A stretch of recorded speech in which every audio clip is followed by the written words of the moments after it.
Hello friends, आज हम बात करेंगे थायराइड ग्लैंड में किस प्रकार की एबनॉर्मलिटीज होती हैं, विसंगतियां होती हैं, मतलब थायराइड ग्लैंड से किस प्रकार की डिजीज पैदा होती हैं।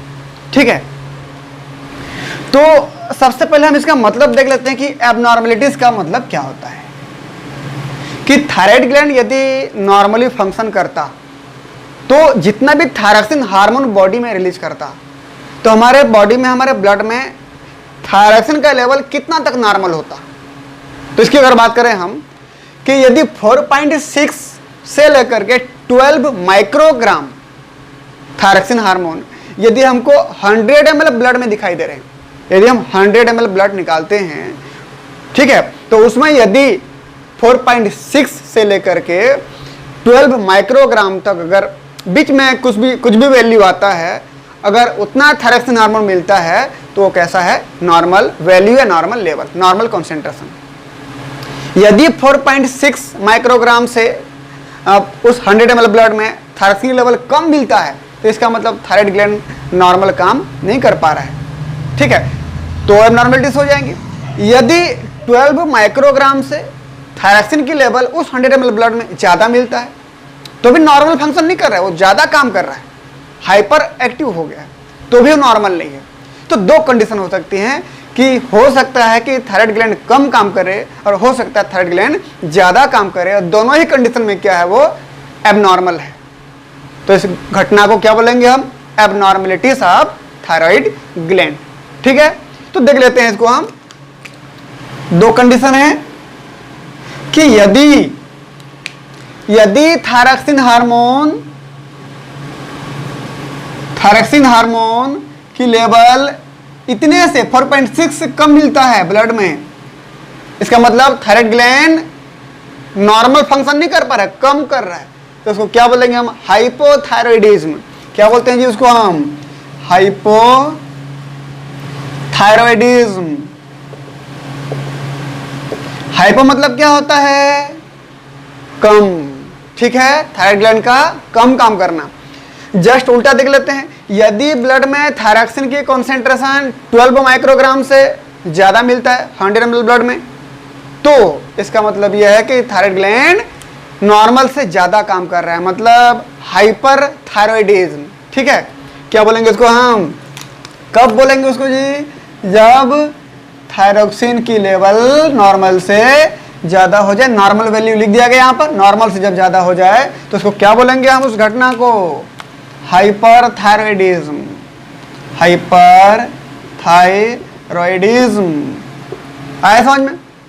जैसे कि आपको पता है कि थायराइड ग्लैंड से थायरॉक्सिन को सिंथेसिस करके रिलीज कराना है, इसके लिए जो पाथवे चलता था, सबसे पहले क्या होता था, देखिए कि हाइपोथैलेमस से एक हार्मोन रिलीज होता था जिसका नाम क्या था, thyrotropin releasing hormone. Thyrotropin releasing hormone blood circulatory system के थ्रू कहाँ पहुँचता था, वो एंटेरियर पिट्यूटरी के पास। हम पहले पढ़ चुके हैं इसको, ये ट्राइपेप्टाइड हार्मोन होता है। एंटेरियर पिट्यूटरी में पहुँच करके थायरोट्रॉप सेल्स को स्टिमुलेट करता था। थायरोट्रॉप सेल था, थायरोट्रॉप सेल से एक हार्मोन फिर निकलता था पेप्टाइड नेचर का, thyrotropin stimulating hormone. Thyrotroph cells एक प्रकार की बेसोफिलिक सेल से बोला था, जो बेसिक कलर के डाई से स्टेन होता है। ठीक है, तो TSH हार्मोन अब कहाँ चला जाएगा जी, ये चला जाएगा थायराइड ग्लैंड के पास, और थायराइड ग्लैंड को स्टिमुलेट करेगा, फॉलिकल से वो आयोडीन ट्रैपिंग करेंगे, थायराइड ग्लोबुलिन सिंथेसिस करेंगे, और फाइनली क्या बनाएंगे, थायरॉक्सिन। अब थायरॉक्सिन हार्मोन कहाँ रिलीज हो जाएगा, आ जाएगा ब्लड में। ठीक है, कौन आ गया जी, अभी थायरॉक्सिन ब्लड में आ गया। अगर ये प्रोसेस लगातार चलता रहे तो ब्लड में धीरे धीरे किसकी लेवल बढ़ जाएगी, थायरॉक्सिन की लेवल। और यदि इतना से ज़्यादा हो गया तो एक पाथवे चलता है यहाँ पर, इनहिबिटरी पाथवे। ये पाथवे क्या करेगा, हम पढ़ चुके हैं इसको हम, कि TRH को रोक देगा, ये बढ़ा हुआ थायरॉक्सिन लेवल। अगर यहाँ नहीं रुका प्रोसेस, ये तो लॉन्ग लूप इनहिबिशन पाथवे हो गया, यहाँ नहीं रुका तो पाथवे कहाँ रुक जाएगा, एंटेरियर पिट्यूटरी के पास रुक जाएगा, मतलब TSH रिलीज नहीं होगा। मतलब ये नॉर्मल पाथवे चलता है। आया समझ में। यदि हम बात करें हाइपोथायरॉयडिज्म की, आइए देखते हैं हाइपोथायरॉयडिज्म। लेकिन अगर इसको शुरू करने से पहले हम थोड़ा सा इनके कॉन्सेंट्रेशन ब्लड में कैसे होता देख लेते हैं। In normal condition, in normal condition में अगर हम देखें तो जो ब्लड वेसल होगा, ये मान लीजिए ब्लड वेसल है, ब्लड वेसल में ये रिलीज हुआ नॉर्मली टीआरएच, तो ब्लड में मिलेगा, बिल्कुल मिलेगा टीआरएच ब्लड में, ये टीआरएच मिलेगा ब्लड में। एंट्री पिट्यूटरी के पास जाएगा, स्टिमुलेट करेगा थायराइड सेल को, क्या मिलेगा ब्लड में, टीएसएच, थायराइड स्टिमुलेटिंग हार्मोन मिलेगा। ये चला जाएगा थायराइड ग्लैंड के पास, थायराइड ग्लैंड को स्टिमुलेट करेगा, तो वहां से क्या रिलीज होगा, थायरॉक्सिन, ब्लड में क्या मिलेगा, थायरॉक्सिन। मतलब ये तीनों प्रकार के हार्मोन किस में मिलेंगे, हमको ब्लड में दिखाई देंगे। अब देखते हैं कि यदि हाइपोथायराइडिज्म हो गया तो कौन सा हार्मोन ब्लड में कम हो जाता है, कौन सा बढ़ जाता है। ठीक है, तो हाइपोथायराइडिज्म का सबसे पहले हम देखते हैं रीजन, कारण क्या है। ठीक है, सबसे पहला रीजन देखते हैं क्यों होता है हाइपोथायराइडिज्म। तो हम शुरुआत करते हैं थायराइड ग्लैंड से, धीरे धीरे ऊपर हम बढ़ते जाएंगे। यदि किसी प्रकार से थायराइड ग्लैंड क्षतिग्रस्त हो गया, थायराइड ग्लैंड डैमेज हो गया, डिस्ट्रैक्ट हो गया, आया समझ में, तो इधर से टीआरएच तो आएगा, टीएसएच आएगा, लेकिन क्या ये थायरॉक्सिन रिलीज कर पाएगा, बिल्कुल नहीं कर पाएगा। तो यदि ब्लड में थायरॉक्सिन की लेवल कम हो जाएगी, यदि ब्लड में थायरॉक्सिन की लेवल कम हो जाएगी तो यहां से दूसरा पाथवे चलेगा जी। कौन सा पाथवे चलेगा, क्योंकि अभी क्या हो रहा है, अभी क्या हो रहा है, ये डैमेज हो गया है ना, तो यहाँ थायरॉक्सिन कम बन रहा है। यदि थायरॉक्सिन की लेवल बहुत कम है तो हमेशा यहाँ से एक पाथवे जाएगा, किसके पास, हाइपोथैलेमस के पास, और हाइपोथैलेमस को स्टिमुलेट किया जाएगा, क्या रिलीज करने के लिए, थायरोट्रोपिन रिलीजिंग हार्मोन। ये स्टिमुलेटरी पाथवे चल रही है, तो यहाँ से क्या रिलीज होगा, टीएसएच, यहाँ से कहाँ पे आएगा, थायराइड ग्लैंड पे आएगा। लेकिन क्या थायराइड ग्लैंड से थायरॉक्सिन बन पाएगा, नहीं बनेगा। तो ब्लड में क्या क्या मिला, क्यों हो रहा है ये बोलने पर सबसे पहला रीजन क्या हो गया, surgical destruction of thyroid gland. पहला रीजन था कि किसी वजह से थायराइड ग्लैंड डैमेज हो जाए, डिस्ट्रैक्ट हो जाए, क्षतिग्रस्त हो जाए, तो थायरॉक्सिन लेवल कम बनेगी। जब कम बनेगी तो यहाँ से स्टिमुलेटरी पाथवे चलेगी, हाइपोथैलेमस को स्टिमुलेट किया जाएगा, यहाँ से टीआरएच रिलीज होगा, टीआरएच यहाँ से आएगा, एंटी पिट्यूटरी पे टीएसएच को स्टिमुलेट करेगा, वहाँ से टीएसएच रिलीज हुआ, टीएसएच यहाँ पे आएगा। मतलब ब्लड में क्या क्या मिला, ब्लड में ये मिलेगा, लेकिन इसकी लेवल नहीं मिलेगी। तो अगर हम यहाँ पर बात करें ब्लड में किसकी लेवल मिलेगी बोलने पर, टीआरएच की लेवल बिल्कुल मिलेगी, क्योंकि यहाँ पर थायरॉक्सिन कम है तो इसको स्टिमुलेट कर रहा है, रिलीज करो, इसलिए जल्दी ज़्यादा क्या रिलीज हो रहा है, यहाँ से टीआरएच, एंटी पिट्यूटरी में गया, किसको स्टिमुलेट किया, टीएसएच को, तो क्या रिलीज हो रहा है बोलने पर यहाँ पर टीएसएच। लेकिन टीएसएच कहाँ चला गया, थायराइड ग्लैंड के पास, स्टिमुलेट करना तो जा रहा है, लेकिन थायराइड ग्लैंड तो टूट चुका है, डैमेज हो चुका है, डिस्ट्रैक्ट हो चुका है, तो वहाँ से थायरॉक्सिन की लेवल ज़्यादा रिलीज नहीं हो पाएगा, तो उसकी लेवल कैसी रहेगी, हमेशा कम। ठीक है, तो थायरॉक्सिन क्या हो जाएगा जी, इसकी लेवल क्या हो जाएगी, कम। तो ये घटना घटती है जी सबसे पहला कंडीशन में, कि यदि थायराइड ग्लैंड क्या हो जाए, डिस्ट्रैक्ट हो जाए। दूसरी बात करते हैं हम, यदि मैं बोलूँ थायराइड ग्लैंड ठीक ठाक है, नॉर्मल है, थायराइड ग्लैंड नॉर्मल है, यदि मैं बात करूं थायराइड ग्लैंड की, यदि थायराइड ग्लैंड नॉर्मल है, लेकिन किसी कारणवश एंटीरियर पिट्यूटरी से जो टीएसएच हार्मोन निकल रहा था वो निकल न पाए, हो सकता है कि एंटीरियर पिट्यूटरी का ये सेल डैमेज हो गया हो, थायरोट्रॉप सेल्स, जिसकी वजह से क्या रिलीज नहीं हो पा रहा हो, टीएसएच रिलीज नहीं हो पा रहा है। यदि टीएसएच नहीं आया कहाँ पे, थायराइड ग्लैंड के पास, तो थायराइड ग्लैंड से क्या थायरॉक्सिन रिलीज हो पाएगा, नहीं हो पाएगा। मतलब ब्लड में ये भी कम मिलेगा और ये भी कम मिलेगा। जब थायरॉक्सिन कम मिला तो क्या करेगा, थायरॉक्सिन एक स्टिमुलेशन भेजेगा किसके पास, हाइपोथैलेमस के पास, तो हाइपोथैलेमस से क्या लगातार रिलीज हो रहा है, टीआरएच, कहाँ पे जा रहा है, एंटीरियर पिट्यूटरी के पास, इसको स्टिमुलेट कर रहा है, लेकिन क्या ये रिलीज कर पा रहा है, नहीं रिलीज कर पाया। तो अब ब्लड में क्या क्या मिला, मतलब किसकी डैमेज होने की वजह से, किसके काम नहीं करने की वजह से, एंटीरियर पिट्यूटरी, एबनॉर्मेलिटीज इन एंटीरियर पिट्यूटरी। यदि एंटीरियर पिट्यूटरी ग्लैंड एबनॉर्मल हो जाए, मतलब थायरोट्रॉप सेल एबनॉर्मल हो जाए, तो देखिए इसकी लेवल कम, इसकी लेवल कम, लेकिन इसकी लेवल ज्यादा होगी, टीआरएच तो रिलीज होगा ना, टीआरएच, क्योंकि थायरॉक्सिन कम है तो ये लगातार स्टिमुलेट करेगा इसको, तो टीआरएच को, तो टीआरएच तो रिलीज होगा लगातार। ठीक है, लेकिन यहाँ से क्या रिलीज हो पाएगा, टीएसएच बिल्कुल नहीं हो पाएगा, तो टीएसएच की लेवल क्या हो जाएगी, कम। TSH नहीं आया थायराइड ग्लैंड के पास, थायराइड ग्लैंड अच्छा होने के बाद भी, ठीक ठाक होने के बाद भी क्या थायरॉक्सिन रिलीज कर पाएगा? नहीं कर पाएगा। तो यहाँ से थायरॉक्सिन क्या हो जाएगी, उसकी लेवल क्या हो जाएगी, उसकी लेवल भी कम। देख रहे हैं किस प्रकार से हार्मोन की कॉन्सेंट्रेशन हो रही है ब्लड में। तीसरे कंडीशन की बात करते हैं हम, यदि किसी कारणवश इस हाइपोथैलेमस के उस नर्व सेल को डिस्ट्रक्ट कर दिया जाए या किसी कारणवश टूट गया है, डैमेज हो गया है, जहां से क्या निकलता था, थायरोट्रोपिन रिलीजिंग हार्मोन निकलता था, अगर यही डिस्ट्रक्ट हो गया, ये तो हाइपोथैलेमस का ये पार्ट, तो एंटीरियर पिट्यूटरी को स्टिमुलेट करने वाला है नहीं, तो यहाँ से क्या रिलीज नहीं होगा, TSH। जब TSH नहीं जाएगा तो यहाँ से थायरॉक्सिन रिलीज नहीं होगा। मतलब अगर ये रिलीज नहीं हुआ तो ये तीनों रिलीज नहीं होंगे। मतलब तीनों की लेवल ब्लड में क्या मिलेगी आपको, लो कंसंट्रेशन में मिलेगी। ठीक है, तो किसमें, एबनॉर्मेलिटीज इन हाइपोथैलेमस। यदि हाइपोथैलेमस में एबनॉर्मेलिटीज हो गया तो TRH की लेवल कम, ये कम रिलीज होगा तो यहाँ से भी कम रिलीज होगा, TSH भी, इसकी लेवल भी क्या हो जाएगी, कम। अगर इसकी लेवल कम तो इसकी लेवल भी कम, तो थायरॉक्सिन की लेवल भी क्या हो जाएगी, कम। हो गया। तो कहने का मतलब तीनों प्रकार की ग्लैंड में कुछ भी डैमेज हो जाए तो थायरॉक्सिन हार्मोन की कॉन्सेंट्रेशन ब्लड में कैसे मिलेगी, कम मिलेगी। और जो चौथा नंबर का जो कंडीशन है वो ऐसा है कि यदि तीनों ग्लैंड प्रॉपर काम कर रहे हैं, सब सही तरीके से हैं, हेल्दी ऑर्गन है, हेल्दी ग्लैंड हैं, ठीक ठाक हैं सब, फिर भी थायरॉक्सिन नहीं बनता।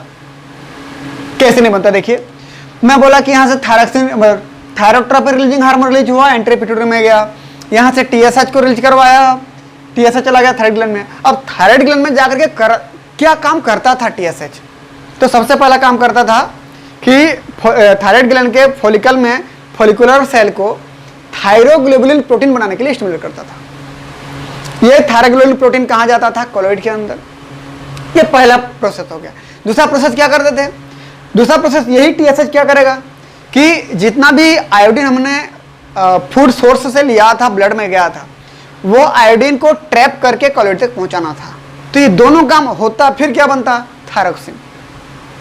लेकिन यदि मैं बोलूं तीनों ग्लैंड सही सही हैं, यदि आपने आयोडीन सही सही जितना लेना चाहिए सही मात्रा में आपने भोजन के द्वारा आयोडीन उतना नहीं लिया, ठीक है, ये रिलीज हुआ, ये रिलीज हुआ, ये गया थायराइड ग्लैंड में, फॉलिकल को स्टिमुलेट किया, थायरोग्लोबुलिन प्रोटीन भी बना। आयोडीन तो अपने फूड सोर्स में लिया ही नहीं, ब्लड में आयोडीन तो है ही नहीं। जब ब्लड में आयोडीन है ही नहीं तो ट्रैपिंग किसको करेंगे, तो आयोडीन ट्रैपिंग नहीं होगी, सिर्फ क्या होगा, फॉलिकल में थायरोग्लोबुलिन प्रोटीन का सिंथेसिस। करने का मतलब कंडीशन ऐसा हो जाएगा। ये हो गया, मान लीजिए हम बात कर रहे थे यहां पर, ये हो गया मान लीजिए फॉलिकल था, फॉलिकुलर सेल थे मान लीजिए ये, ठीक है, ये क्या थे, फॉलिकुलर सेल। ये फॉलिकल हो गया मान लीजिए, और ये फॉलिकुलर सेल हो गया, अंदर में कॉलॉइड है। होता क्या है देखिए कि जैसे ही TSH हार्मोन यहां पहुंचेगा, जैसे ही TSH हार्मोन यहां पहुंचेगा फॉलिकुलर सेल में, सब फॉलिकुलर सेल है, तो सबसे पहले तो थायरोग्लोबुलिन प्रोटीन बनाएगा। थायरोग्लोबुलिन प्रोटीन पहले बना, उसके बाद क्या करना चाहिए था, आयोडीन का ट्रैपिंग। लेकिन तो आयोडीन तो है ही नहीं ब्लड में, जब आयोडीन नहीं है तो सिर्फ क्या बन रहा है, थायरोग्लोबुलिन। तो सिर्फ थायरोग्लोबुलिन बन रहा है, आयोडीन जाता तो थायरॉक्सिन बनता, तो थायरॉक्सिन नहीं बन रहा है, तो ब्लड में किसकी लेवल कम हो रही है, हमेशा ब्लड में किसकी लेवल कम मिलेगी, थायरॉक्सिन की। जब थायरॉक्सिन की लेवल कम मिलेगी, लगातार यहाँ से समझना जाएगी, स्टिमुलेशन जाएगी हाइपोथैलेमस के पास, TRH की रिलीज ज़्यादा हो जाएगी। जब यह आएगी यहाँ पे एंटीरियर पिट्यूटरी में, TSH की रिलीज ज़्यादा हो जाएगी, TSH फिर यहाँ पे आएगी, फिर स्टिमुलेट करेगी किसको, थायराइड ग्लैंड को। थायराइड ग्लैंड फिर क्या बनाएगा, थायरोग्लोबुलिन, फिर आयोडीन को ट्रैप नहीं कर पाएगा।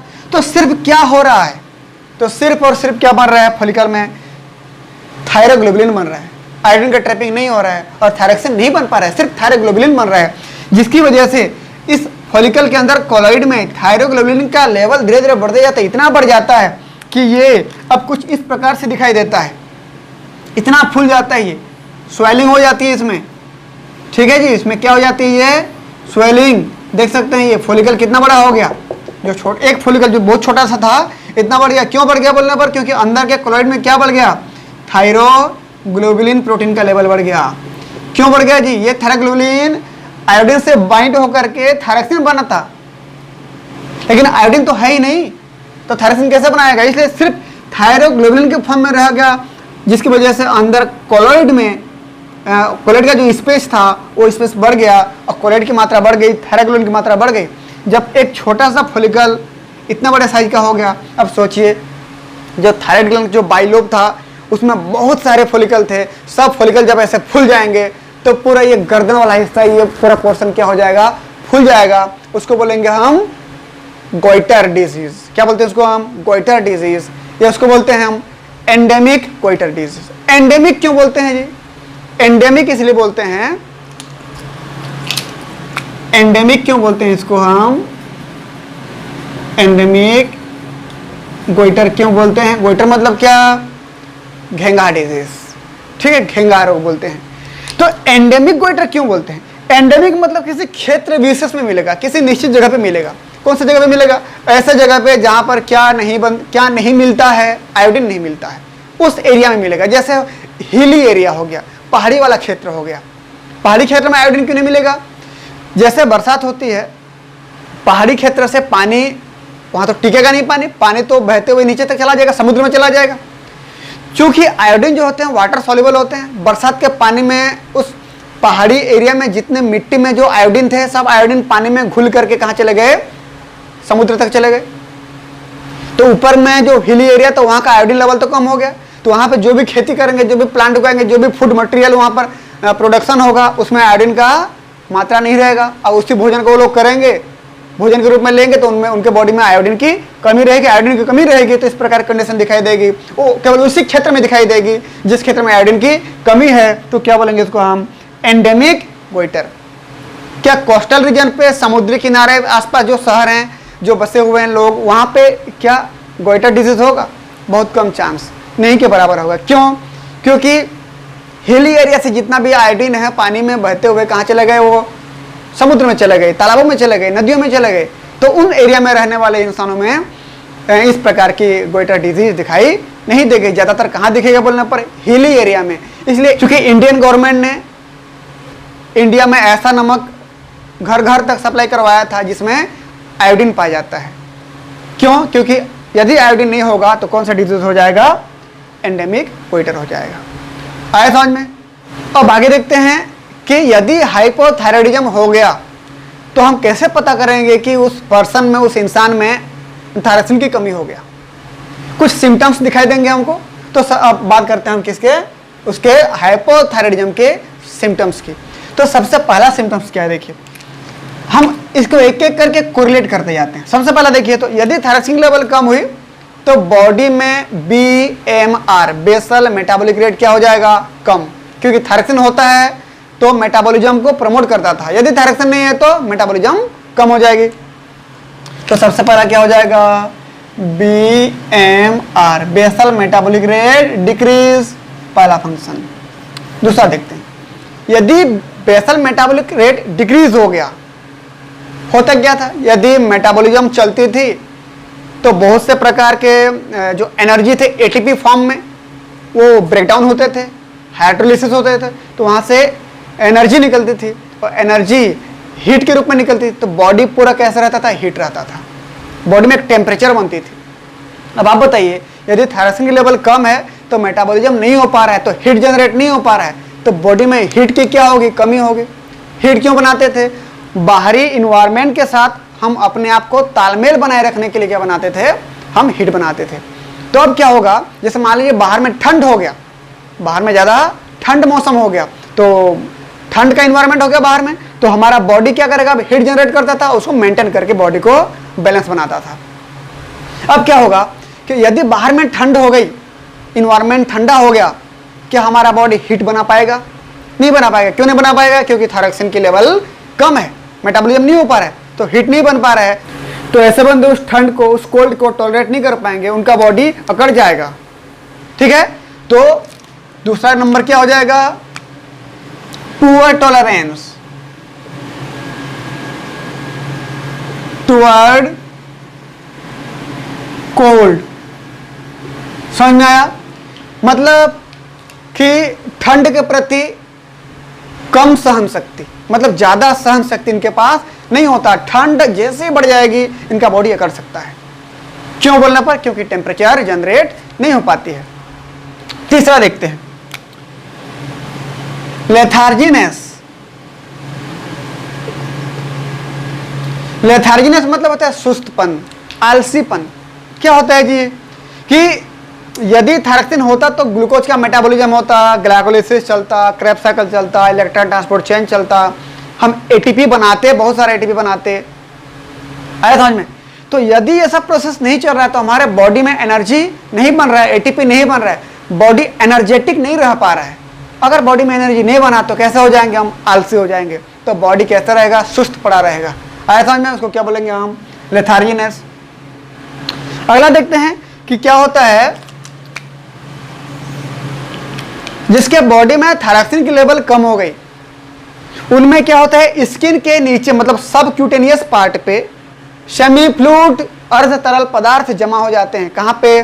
स्किन के नीचे। जब स्किन के नीचे जमा हो जाएंगे तो बॉडी कैसे दिखेगा?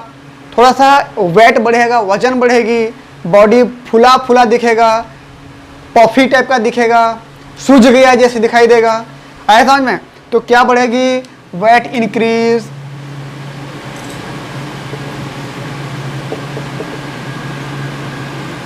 वेट इंक्रीज हो जाएगा, भार बढ़ जाएगी। क्यों? Due to accumulation of semi fluid below the skin. Skin के नीचे सेमी फ्लूइड जमा हो जाती है जिसकी वजह से बॉडी का वेट बढ़ जाता है और बॉडी सूझा हुआ जैसे दिखाई देता है। ठीक है। और पांचवा जो इसका सिम्टम्स होगा कि फोरहेड मतलब इस वाले पोर्शन से, इतना वाले पोर्शन से धीरे धीरे बाल्डनेस होना स्टार्ट हो जाएगा, मतलब बाल गिरने शुरू हो जाएंगे। इतना पूरा एरिया क्या हो जाएगा? गंजा होना शुरू हो जाएगा। आया समझ में? ये भी क्या है? एक कैरेक्टर है। हेयर लॉस,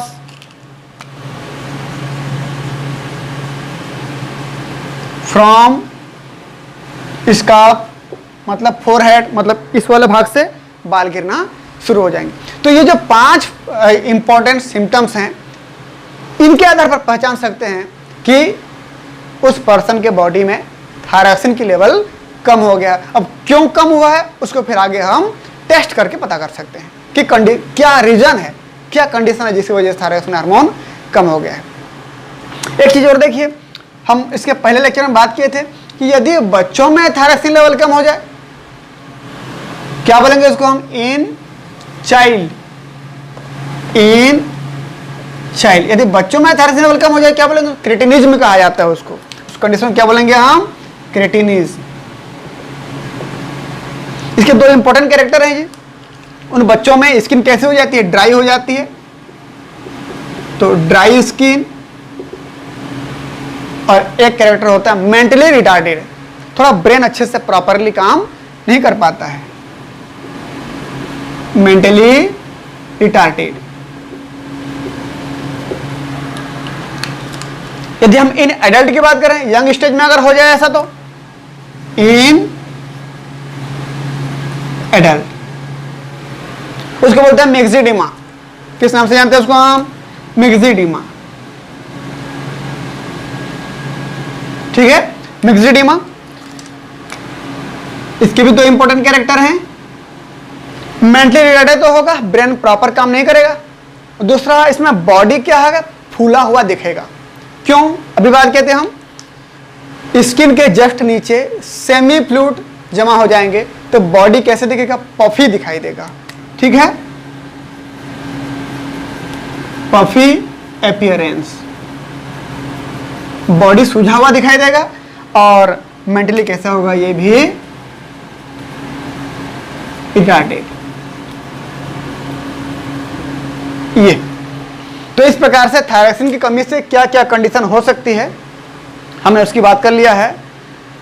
उम्मीद करता हूं आपको ये कॉन्सेप्ट समझ में आ गया होगा। Thank you.